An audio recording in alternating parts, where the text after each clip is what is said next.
Hi, welcome back.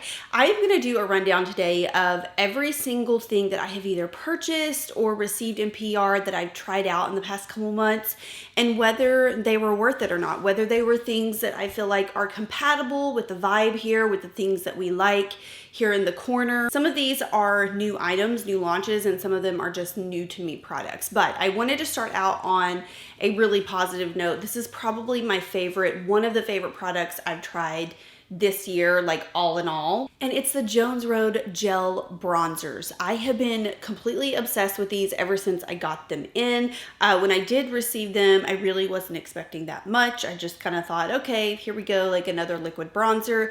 But the texture on these is so incredibly good. I cannot describe how perfect this is. It's the perfect amount of pigment. It's lightweight. You can really use it with any type of base, whether you're doing like a tint or a full on, foundation. Something about these that's so easy to work with. And I feel like if you haven't been that crazy about Jones Road in the past, if it's been a little bit too minimal, this could be a product that you might be into. Like I find it hard that anyone would see anything wrong with this formula. Every single person that I follow on social media that's been reviewing and talking about these bronzers has really enjoyed them as well. So I think that's also, a testament to just how like functional this is. And it's just beautiful. It's a beautiful product, very user friendly. If you struggle with liquid and cream bronzers, this is just something that melts into the skin and looks super, super natural.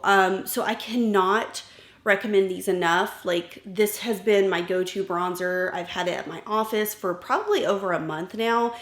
They sent this to me pretty early. It was like on the low, you weren't allowed to talk about it. So I've had it for quite some time, and I have the shades light and medium. I mix both of them together and it's like the perfect color for me for summertime.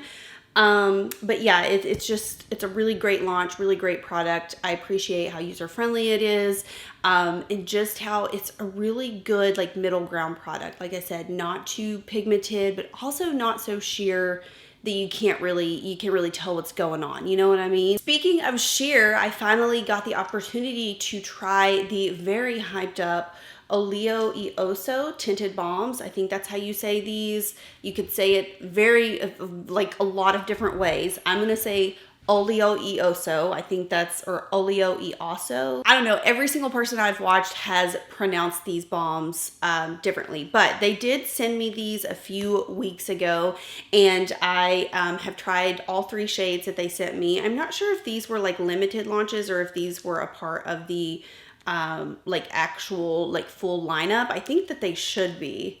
So I like these, but I'm going to tell you they are going to be for a very specific crowd. These have a very similar scent and then also finish.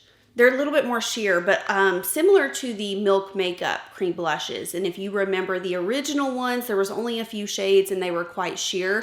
That's kind of what these remind me of. So you're not going to get a ton of color payoff with these. They are tinted, they're not supposed to be full on products or full-on pigment products. So these would be very compatible with your tinted SPFs, your tinted moisturizers. I don't find that these would be the best fit for those of you who are wearing more fuller coverage bases, just because they are very slippy. They do have I can see some natural oils in the ingredients here, beeswax. So they do have that kind of slippy texture to them. And I would definitely advise against just applying them directly if you have a heavier base on. Now, if you have something more sheer on, or if you just want to apply them to bare skin, perfectly fine. So these are definitely going to be for all of the no makeup people out there. These do have actual names. They were on the boxes, but I will say, I hate when brands do this. I hate when the name is on the box and there's like a name and a number, but then when you open up, only the number is on it. And that's how these are. So I have number 9, number 8, and number 3. And I know Crimson and Persimmon were the 2 darker ones that I have. And I want to say this pink one is called Spring, but I'm not 100% certain.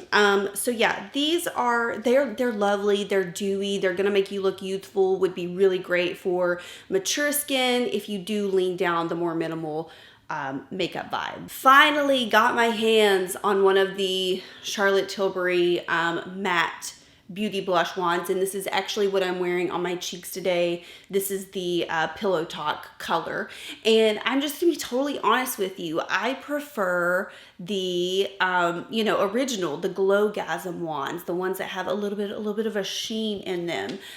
Beautiful, applied really nicely. I have a little demo up on my Instagram using this. There's really no complaints here, but in terms of like other cream blushes that have like a matte finish, I would lean more towards, like, let's say my Westman Atelier Baby Cheeks. That's a matte formula blush that I feel I don't know, it's just maybe a little bit more user friendly. I feel like you probably get more in the Westman one too. But just all in all, I would say I prefer the Glowgasm over this matte formula. I mean, it's a very pretty color, obviously iconic Pillow Talk happening here. But you know, a lot of people have a bone to pick with the wands because there is such a small amount of product in here. And yeah, I just feel like I've tried some really stellar blushes this year, so it's very hard to compete with those. So this is the new Airbrush Blur liquid lipstick from Charlotte Tilbury. Now this is normally not my jam. Like, I'm normally not leaning for the matte lip products. This one was sent to me, and it is also Pillow Talk, and it is what I'm wearing on my lips right now. I do have a gloss on over it, and as you can tell, it's pretty light. I wasn't expecting it to be this light, and I do have Pillow Talk lip cheat on with it, but maybe I'm just a little bit more tan than usual, and it's just translating very light on me. So this to me is very much giving like really any soft blurring matte lip product that I've ever tried. I just feel like it is that typical moussey lightweight texture. You can blot it in and just do a nice like soft blurred look, or to me this gave a really like opaque full finish if you wanted to just like apply, you know, the entire doe foot to your lips. What I've seen a lot of people do is just tap a few like dots onto their lips and then blend in with my finger. If you are interested in this more like matte blurred look to the lip, I would maybe suggest going for a deeper shade. I saw Rudy Berry use one of these in a red tone, and it was very pretty on her. This is just, it's very light. It's very light on me, so it was just hard to gauge. Feeling wise, it feels very comfortable. It's pillowy, it's airy. But I immediately reached for a gloss to put on top of it because I'm just not that girl. Like, I'm just not the matte lip girly. If you are, you will hands down probably love this because it is comfortable. It's got some good lasting power to it despite just being a very like faint color. So I can only imagine the deeper colors are probably gonna last well too. Okay, quite a few more blushes happening here. The first is a very popular one, and I have to say I did go back and buy another color in this because I liked it so much, and it is the Makeup by Mario Soft Pop Plumping Blush Veil. Now, if you remember, I did a video using this a couple weeks back, and I mentioned how I only purchased one color. I was very proud of that, and this is the Perfect Pink from that launch. And I was talking about how I really regretted not getting the lightest color, like the nude one. I think it was called Barely Blushing, and so many of you all were like, oh, you're really gonna regret not getting Barely Blushing because you own it, you loved it. And although this is a very pretty pink, we all know like I just don't gravitate towards pink for my daily wear. So I had to go back and I bought the Barely Blushing. It's at my house. It's in my like daily use makeup bag. So I do only have this one to swatch today, but these are beautiful. There's something very ethereal about these, and they have that dewy, balmy like feel and texture and look, but I find that they have a pretty significant lasting power. Those Olio Osso Balms, those to me don't have the best lasting power, but again, I think if you're the type of person that gravitates towards those, you don't really care about excessive longevity. These have a pretty good longevity in my opinion. So I love to see like multifaceted, you know, products that kind of give me all of these benefits or these things that I'm looking for in a daily wear product. So these are just beautiful, ethereal looking, glowy, but they do have a pretty substantial longevity. GenSee has a new clean sheen lip and cheek color, and it's in the shade Lychee. And when I say this is like, this is our shade, this is our shade. This is such a perfect like nude, I hate to call it a pink. It's just like this gorgeous neutral nude, and sure, yeah, there is a little light touch of pink to it, but it's just like, it's everything. And I think I mentioned before, I have a value set bundle with GenSee. I think it's out. I'll have to double check before I post this, but you can get a bundle set with the GenSee Arch Support, the Clean Sheen, the Spectator Sport Mascara, and Mixed Media Liquid Shadow. So you can pick all of your shades, and I would highly suggest this Lychee color because you can use this on the lips and the cheeks, and it's just a perfect everyday monochromatic situation. It just looks stunning. If you like neutral, just nude blush tones, you're gonna be a fan of this. So wanted to keep this on your radar because it is a new launch from them, and I just think the color is so perfect. I finally tried the Pixi On The Glow bronze sticks.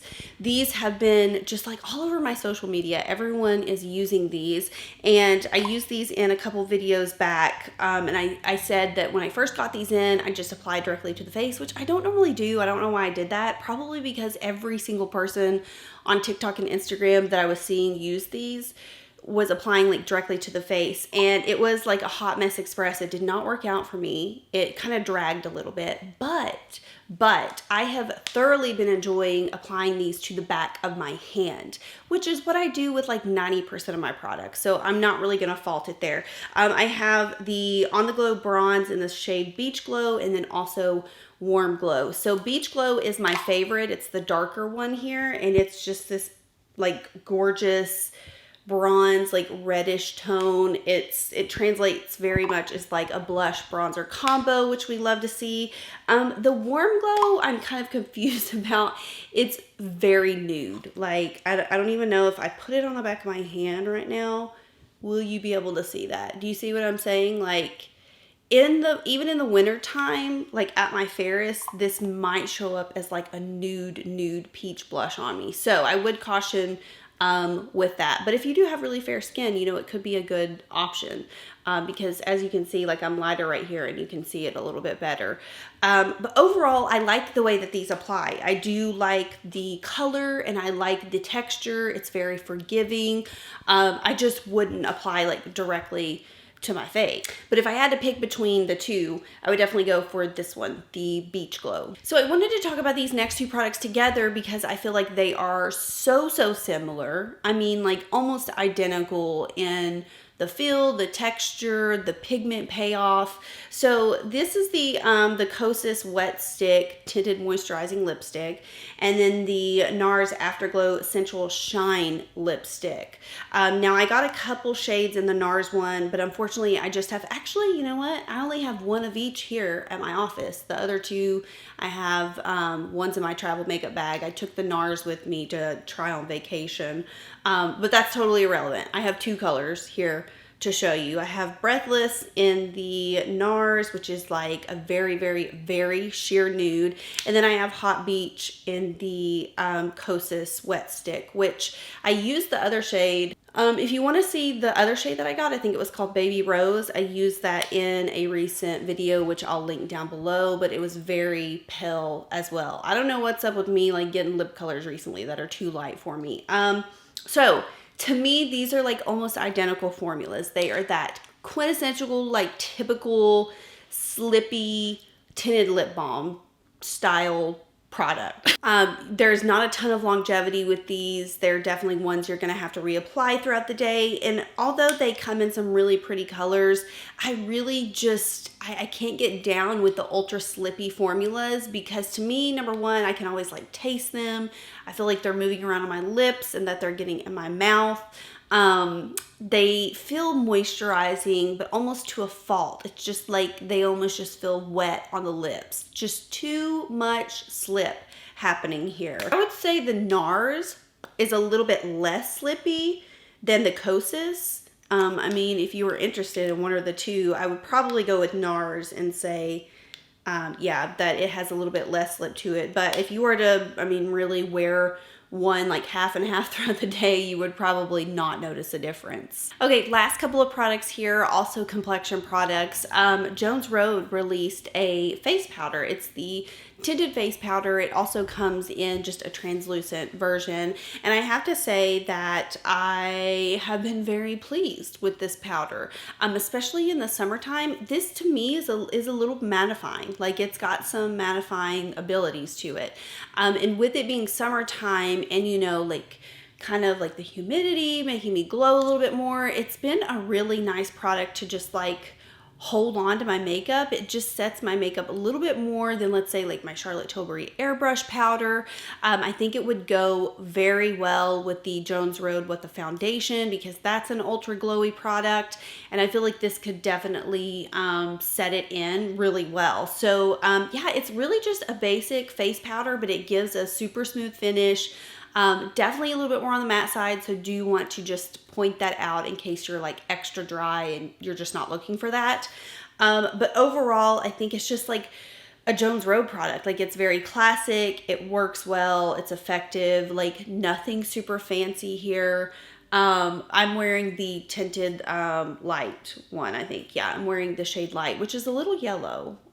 So also want a heads up on that. I've also used the translucent one perfectly fine, but today I used a little bit more of like my darker complexion products, so I wanted to go with the tinted version. And yeah, so far so good. I am really enjoying this. Last but not least, I have to like hammer down again that this is such a great product and I still feel like it's not getting enough hype, but it's the Rituel De Fille 3-drop Weightless Foundation. And I saw during the Credo sale, a lot of you all went and purchased this.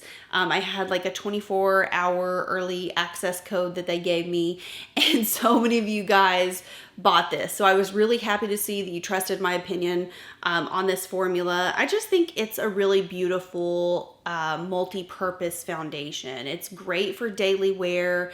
It looks very diffusing. It's lightweight. It has this interesting like satin glow finish. Like it's very satiny once you get it rubbed in, but it does give off a really pretty glow. My shade is Potion 120 in case you are curious. But yeah, this is just a very good foundation formula. Very beautifully executed, and I've been loving it. I mean, I've been raving about it for the past couple months. So, you know, next time you need a foundation refill, might want to think about this, especially if you are dry, normal, or mature skin. Okay, I think that is everything on the radar right now. Let me know if there's something you think I've missed. Let me know if there's something out there that looks intriguing over here in our corner that I just haven't picked up yet, because like I said, I've been, you know, on my like project pan game. Speaking of, do you want me to do an updated project pan? Like because I said I was going to like every few months. Should we do an updated project pan for the next video? I might do that. But I hope you enjoyed seeing some little mini reviews on these products and whether I thought they were worth it or not. And I will see y'all in my next video.